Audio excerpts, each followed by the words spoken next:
Welcome back, friends. It's Megan from A Seasonal Abode. As you can see, I am outside sitting in front of my kitchen garden. It is March here, and I garden in Zone 6A, Southern Ontario, Canada. We have had what I would say is a normal spring for once. The last 5 years, it has been relatively warmer. This year, it is true to March weather. So we are having below freezing temperatures of even -5 sometimes. At night, it goes above freezing during the day. So it's a beautiful time to collect sap, and it's a real long drawn-out spring, which means I don't have to be in such a hurry to get my plants outside. So today I thought it would be fun to take you along and show you what I have growing under my grow lights in the basement. I know that one of the things that I really wish that I had when I started growing things indoors and planning for my summer garden was a fellow gardener in Zone 6A who could let me know how to start certain things and when to start certain things. So if you are a fellow Zone 6 gardener and you are looking for a video on what I currently have started in the month of March, then this video is for you.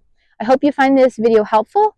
Currently, like I said, it's cooler temperatures here, and I have begun a little bit of spring cleanup, pruning some roses and hydrangeas, and cutting back some perennials, and clearing the beds. But like I said, I have a lot of time, it seems. All of a sudden, I'm sure it's all just going to come upon me. But it's going to be a longer spring this year. So we will see how that goes. Today I did also plant out my ranunculus. Now I started ranunculus. This is the second year that I'm growing ranunculus. And the pre-sprouting and all that went amazing this year. Finally figured out a method which I am super, super happy with. Like I said, I started at 3 different successions. And I actually planted them all out today. I'm going to keep an eye on the weather at nights. I know that ranunculus can survive up to -5, like a sweet pea. So I'm not super worried about it, but I would be very, very sad if I lost all my ranunculus. So I'm going to keep an eye on the weather forecast. And I currently have them in a raised bed, and I will just drape them with a bed sheet because that's all I have right now. And that will give them some more protection from the frost. So if you are new to the world of ranunculus, there are different types of ranunculus. Now this year I started expanding my ranunculus corm collection. I purchased 5 corms from Dahlia May. Those are Italian ranunculus. So they are going to be getting a lot larger, and I have them planted out here for the corms tuck. Then I also purchased some corms from Sarah's Cut Flower out west. And those are a cheaper corm. I purchased the marshmallow and the salmon. I believe it is an amandine. Could be wrong on that. I'll have to double check. And then I decided to just try, why not, the 100 pack at Costco, which you cannot see because it was my last succession. They all pre-sprouted. Very, very happy with the germination.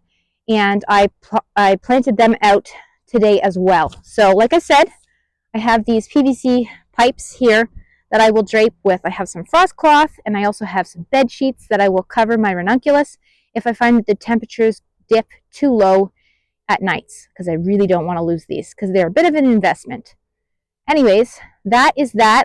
Everything is still looking quite dead. The catkins are starting to come out on the poplars, which is always fun, pussy willow time.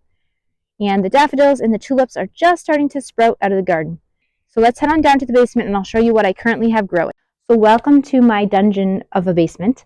I'm going to show you what I have currently growing under my grow lights in the month of March here in Zone 6A. So my first tray here is a tray of the Potomac White Snapdragons. They are all looking very beautiful. I had pretty much 100%, I think, germination. These are seeds from William Dam, which is local to me. I started them, these ones I started in the 3/4 inch seed block at the middle of February. And they are currently at the stage where they're just about ready to pinch. And I hope to have these planted out in the next 2 weeks because these are cool hardy annual plants, which means that they can handle cooler temperatures than other annuals that you would be planting in the summer like zinnias. The next tray that I have here is full of the Sweet William or the Amazon dianthus. Once again, very good germination. I am very happy with soil blocking. If you haven't tried it, it is so simple. You can get so many more plants using taking up less space. Plants are happy. The roots are not, they don't get bound as much. They have the air can get at them. So anyways, this is my Amazon dianthus. It does need to go outside. It is starting to get a little bit leggy. It does technically need to be potted up. This is my large soil block. So like I said, I would like to plant out my cool hardy annuals within the next 2 weeks. So this will start to be, I will start to be hardening this off in the next week. So that will probably slow down its legginess. So on this next tray, I have some status.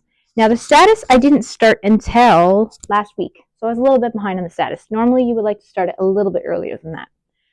Not too worried though. Status, another cool hardy annual, can handle some cold. I started, the majority of this tray is the Johnny's formula mix, which is beautiful. It's got a little bit of all the pastel colors for those beautiful summer bouquets. Then on the end here, I have, I think, just 4 blocks full of the pink poker status, which is also very beautiful.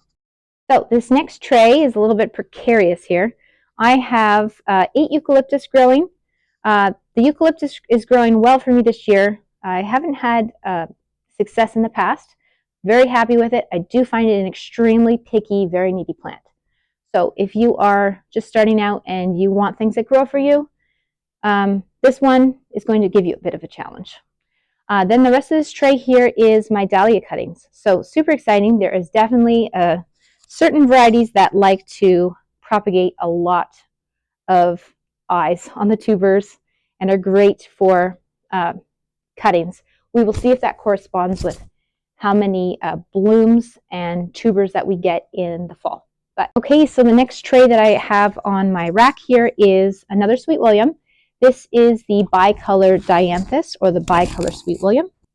This is going to provide a nice pop of color in my early cut flower bouquets come June. I have a whole tray of this here. I have 24 seedlings here, all doing very lovely in the seed blocks. Like I said, I always use seed blocks. I find that I have good germination with it. I also like to sprinkle some fine vermiculite, just as a habit, pretty much on everything that I plant. And it keeps away the algae that you can get on top of the soil blocks with watering. So that's a little pointer there. So this tray here is all the little baby soil blocks, and it's a little bit wet here, so I'm going to try not dump any on me. This is some of the single feverfew that I started back the end of February. I definitely need to pot this up. Then beside that, I don't know if you can see this, but I am totally dumping water. Okay, so I have this section here, and I have this section here, and this is there's a little bit of the Fama scabiosa seedlings here, but I'm looking at these little seedlings here. This is verbena bonariensis. I have tried to grow this. This is my second year. Last year I started, I think, at least 80 seeds I planted, and nothing came up. So what I want to show you here is the difference. So this one here, there are 3 little seedlings coming up, and that was with fresh seed that I just purchased, and I just planted it right away, and I got 3 seedlings. This other one here, which has a lot more germination, also very sporadic though, not a great germination. This is from some last year's seed that I put in the fridge, took out of the fridge, put in the fridge, took out of the fridge. So trying to mimic the spring temperatures and the thaw, and the germination was so much better. My hope is that these will take and that they will seed in my garden, and hopefully I'll never have to start them again. But I'm very much hoping that I have some beautiful verbena bonariensis to plant beside my David Austin roses.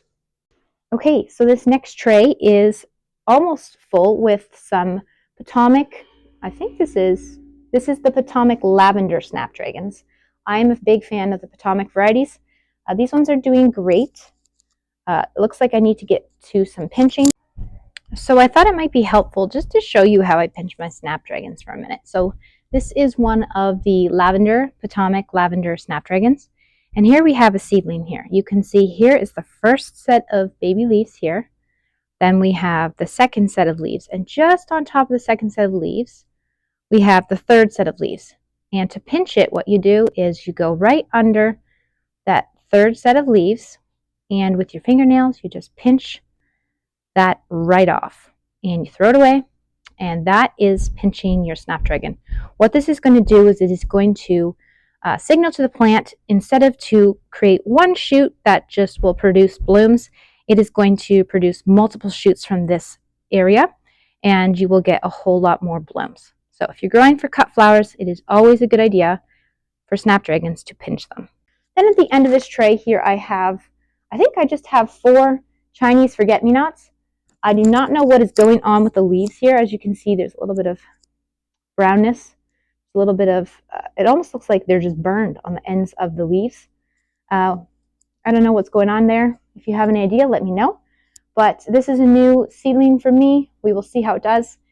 I planted it mostly because it is a cool hardy, and I'm really looking for things that give me some bright color in the early summer. Okay, this tray is full of the Madame Butterfly Snapdragon, or the Madame Butterfly Bronze. I planted this last year and I was super happy with it. It is one of the first varieties of Snapdragon to put on blooms in the early summer, late spring, and was really happy with it. So I'm planting this again a second year. They are all looking very beautiful. They're a little bit shorter than the Potomac, but that is normal because it's a different variety. And they are getting really close to pinching as well. Okay, so this next tray here is full of the Tetra White Feverfew. So they are all looking very healthy and happy. So I'll be starting to transition these outdoors next week. So then I have a tray of the Potomac Royal Snapdragons. They're also looking very happy and very healthy. Like with the other ones, similar, I had pretty much 100% germination. And then I have a few more of the Chinese forget-me-nots here on the end. So this is a tray of a little bit of odds and ends. I had some extra seedlings and I just didn't have the heart to throw them out. So I potted them up as well. So I have a few extra Chinese forget-me-nots, some more of the dianthus, of the bicolor dianthus, and then I have some more of the Tetra White Feverfew. So this last tray that I have under the grow lights here is full of some more status. So more of the formula and the pink poker status. Started it later than the others, but it seems to be doing quite well. It's also a cool hardy annual. So as far as vegetables go, I have started 100 leek, and they are currently outside hardening off. And I'm going to be transitioning them to planting in the next few days or so. I also have some of my dahlia tubers in my sunroom upstairs that I am trying to still force some cuttings on. But that's about it. So my plan for these seedlings is to get them outside in the next week or two, and then I will have some more room under the lights to start all my 6 to 8 week seedlings. So I hope you'll come along and join me for that, friends. But that is it for this week's video.